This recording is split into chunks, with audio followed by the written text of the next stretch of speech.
This episode is for parents who are bracing for the next outburst.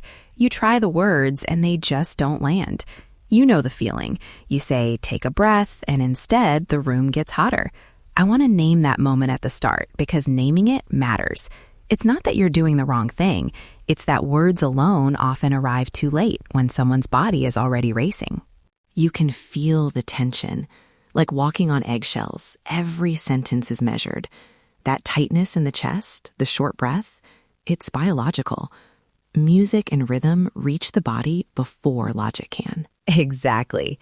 Here's the short version. Bodies regulate through rhythm. Heart rate, breathing, muscle tension. These respond to tempo and movement long before a calm explanation can. So instead of trying to out-talk the storm, we create a tiny, repeatable practice you co-author with your child. A 3-song playlist plus 1 shared movement. Think of it as a pocket toolkit you can use without drama. I call it the co-regulation playlist. 3 parts.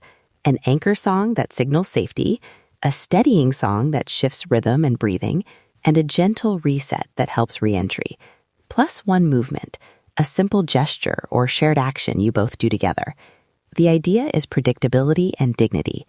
It's co-authored, not imposed. Before I give examples, a few rules. Practical do's and don'ts. Tempo matters. Aim for a beat that nudges breathing down rather than racing it up. For most kids, 60 to 80 beats per minute is a good anchor. Lyrics? Prefer short, simple words or instrumentals. Avoid songs with heavy triggering content. Volume? Keep it low. Predictability? Use the same track in the same order so the brain learns the sequence. Don't blast a top-of-the-charts dance remix when your child is upset. Even if they love it during play, it might escalate in heat. And a small note. This is not a magic trick. It's practice. The first few times will feel awkward. That's okay. You're teaching a rhythm together.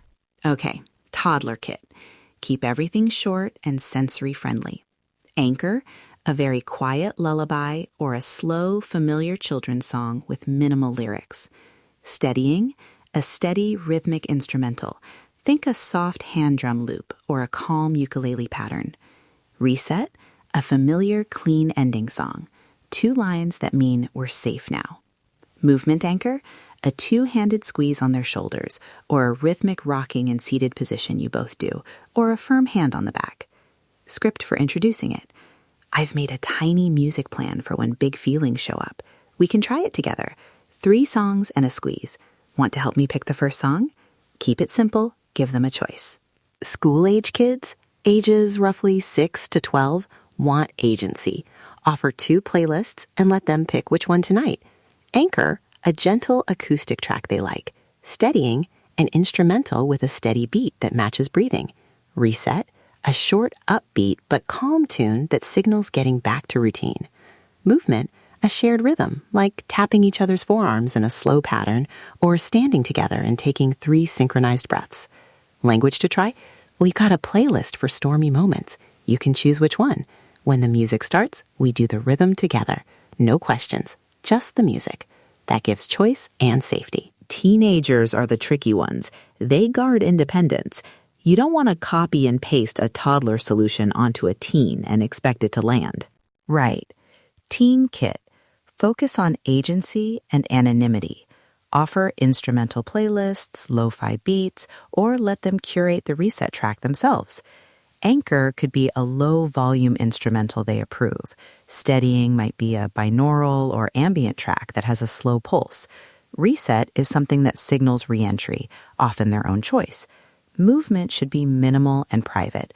A shared phrase like pressing thumbs together for 10 seconds, or a pause signal that means we step back and breathe. And crucially, invite collaboration.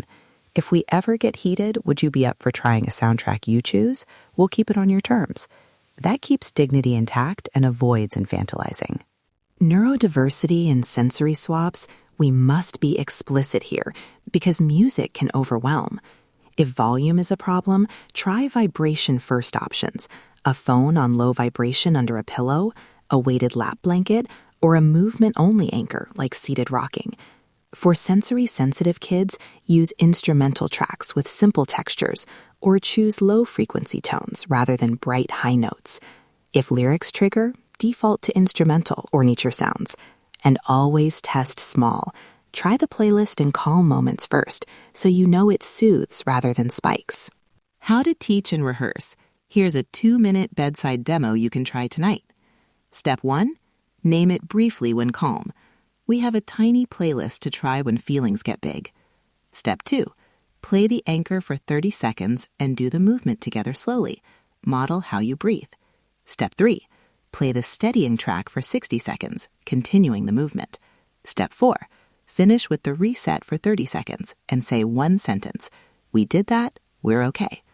Practice it once, drop it in the routine. Over time, the sensory cue will begin to signal safety. Quick warning about when music backfires. If a song contains trauma triggers, if your child physically escalates with music, or if the strategy becomes the only thing you try in a dangerous situation, pause and reassess. Music is a tool, not a replacement for a safety plan. Exactly. Red flags to stop and get help, any persistent aggression that risks safety, ongoing self-harm signals, or when the playlist simply inflames rather than calms. If that happens, step back, use a safety plan, and contact professional support. And culturally, please co-create playlists with your child. If my examples don't fit your family, pick songs that do. This practice is about adaptation, not prescription. A short bit about co-parent coordination. Agree on one signal, one playlist, and one re-entry plan so the child learns consistency. If you can, rehearse the 2-minute demo together so you don't escalate by disagreeing in the moment. And if you feel yourself getting anxious, try a 10-second grounding. Inhale for 4, hold for 2, exhale for 6, silently.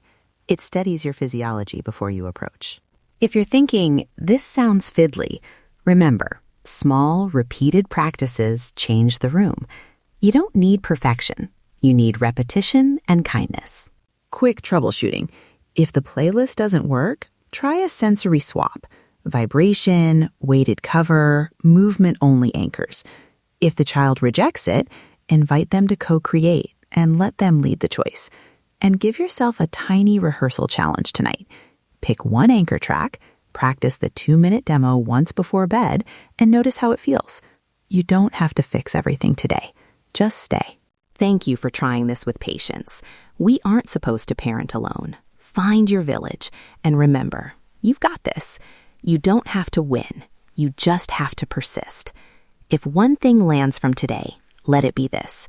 Co-regulation is rhythm and relationship, not perfection. Try the tiny experiment tonight and see what shifts. If this episode helped, parent support is available. Link in the bio.